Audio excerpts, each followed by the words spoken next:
Kahit nauuso na sa ilang katutubong Ifugao ang modernong wrestling, hindi pa rin daw nila nalilimutan ang tradisyonal nilang wrestling, ang burtong. Itong sarili nilang uri ng wrestling ginagamit nila para maresolba ang mga away sa lupa. Makibalita tayo kay Victoria Tulad.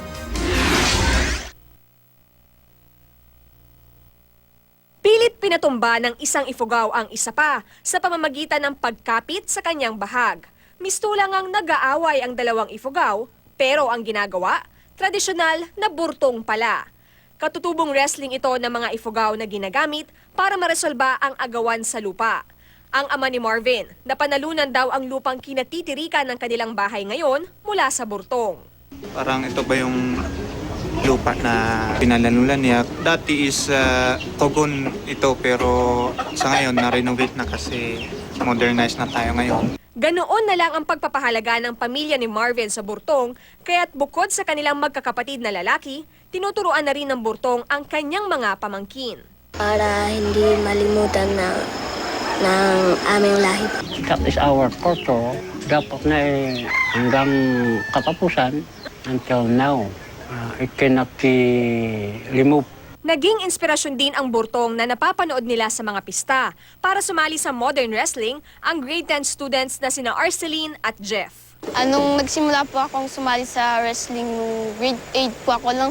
Karoon ako ng intensyon kasi parang naipapakita rin namin yung lakas namin doon. Sa Humduan National High School, marami pang tulad nila na na-develop ang disiplina at tatag ng loob dahil sa pagsasanay pagkatapos ng mga klase. Sa tulong nila, sinubukan ko ang modern wrestling. So ngayon, tuturuan tayo ni RC ng basic techniques ng modern wrestling. Ano ba yung una natin gagawin, RC? Una po sa warm-up po para iwas po sa injury, ganun po. Hindi pala biro ang pinagdadaanan nila RC, lalo na ang sparring.